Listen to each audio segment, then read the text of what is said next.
Start. Bhagavad Gita हजारों साल पहले से आत्मा को अजर अमर मानती चली आ रही है। स्टॉप।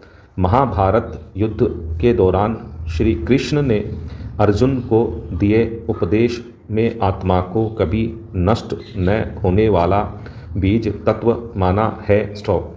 अब इसी मान्यता को कुछ वैज्ञानिकों का समर्थन मिला है। स्टॉप।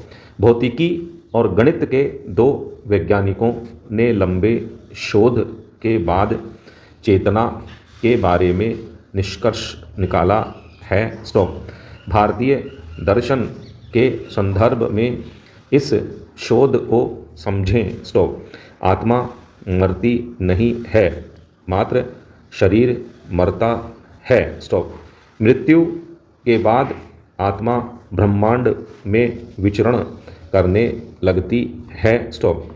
इसमें अंतर्निहित स्मृति या सूचनाएं भी नष्ट नहीं होती हैं। स्टॉप। भारतीय आध्यात्मिक दर्शन की यह भौतिकवादी व्याख्या ऑक्सफोर्ड विश्वविद्यालय के गणित व भौतिकी के प्राध्यापक सर रोगर पेनरोज और एरिजोना विश्वविद्यालय के भौतिक विज्ञानी डॉक्टर स्टुअर्ट हामरॉफ ने निरंतर 2 दशक अध्ययनरत रहने के बाद 6 शोध पत्रों के माध्यम से की है।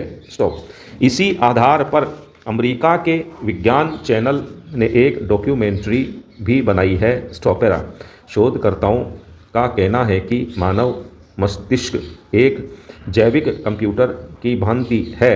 स्टॉप। इस जैविक संगणक की पृष्ठभूमि में अभिकलन प्रोग्रामिंग आत्मा या चेतना है, जो दिमाग के भीतर उपलब्ध एक कणीय क्वांटम कंप्यूटर के माध्यम से संचालित होती है। क्वांटम कंप्यूटर से तात्पर्य मस्तिष्क कोशिकाओं में स्थित उन सूक्ष्म नलिकाओं से है जो प्रोटीन आधारित अणुओं से निर्मित हैं।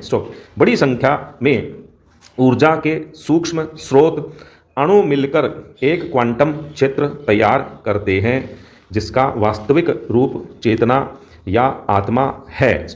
इन वैज्ञानिकों ने दावा किया है कि जब व्यक्ति दिमागी रूप से मृत्यु को प्राप्त होने लगता है, तब से सूक्ष्म नलिकाएं क्वांटम क्षेत्र खोने लगती हैं।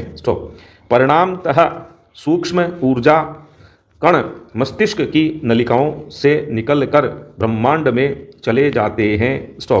जब कभी मरता इंसान अचानक जी उठता है, तब ये कण वापस सूक्ष्म नलिकाओं में लौट आते हैं। देश के 72वें गणतंत्र दिवस के दिन जिस तरह से किसानों के प्रदर्शन ने हिंसक और उपद्रवी रूप ले लिया, उसने न सिर्फ आंदोलन को बदनाम कर दिया बल्कि उसे कमज़ोर भी कर दिया। यह आंदोलन 2 माह से शांतिपूर्वक जारी था और लोगों की सद्भावना उसके साथ थी, लेकिन अचानक 26 जनवरी को ट्रैक्टर रैली के दौरान यह आंदोलन उपद्रवियों के हाथों में आ गया। उसके बाद जो कुछ हुआ उसे पूरे देश ने देखा। देश के गणतंत्र दिवस के दिन राजधानी भीड़ तंत्र के हवाले हो गई और पूरे दिन हंगामा होता रहा। दिल्ली पुलिस ने अब तक 22 FIR दर्ज की हैं, जिनमें योगेंद्र यादव, राकेश टिकैत समेत 10 किसान नेता भी नामजद किए गए हैं। दिल्ली पुलिस का दावा है कि 200 से ज़्यादा जवान घायल हुए हैं। उपद्रवी किसानों ने जवानों पर ट्रैक्टर तक चढ़ाने के प्रयास किए। माना जा रहा है कि अब आंदोलन को सख्ती से भी कुचला जा सकता है। हालांकि इसका अंदेशा किसान नेताओं को भी है और उन्होंने जैसे ही उपद्रव की सूचना मिली थी, तत्काल किसानों को दिल्ली छोड़ने के निर्देश दिए थे। साफ कहा था कि किसान दिल्ली बॉर्डर पर आए स्टॉप। बुधवार को पंजाब के मुख्यमंत्री अमरिंदर सिंह ने भी किसानों के उपद्रव पर नाराजगी जाहिर की और किसानों को दिल्ली से बाहर निकालने की मांग की स्टॉप। हालांकि सवाल दोनों ओर से हैं स्टॉप। आंदोलनकारी किसानों का दिल्ली के भीतर उपद्रव सवालों में है, तो सवाल इस पर भी है कि कुछ लोगों के कारण क्या पूरे आंदोलन को ही सवालों के घेरे में लाया जा सकता है स्टॉप। किसान 2 महीने से शांतिपूर्वक आंदोलन कर रहे हैं स्टॉप। आंदोलन में उपद्रव की आशंका व्यक्त करते आ रहे हैं स्टॉप। ऐसे में कुछ हजार किसान दिल्ली में प्रवेश कर जाते हैं। उनकी अगुवाई एक सांसद का करीबी नेता करता है, तो सवाल दोनों ओर हैं कि आखिर ऐसा क्यों हुआ स्टॉप। पैरा। किसान यह बेहतर तरीके से समझते हैं कि उपद्रव उनके आंदोलन को कमज़ोर करेगा स्टॉप। यही वजह है कि 2 महीने से वे लोकतांत्रिक तरीके से आंदोलन कर रहे थे स्टॉप। अचानक ऐसा क्या हुआ कि कुछ किसान उपद्रवी हो गए स्टॉप।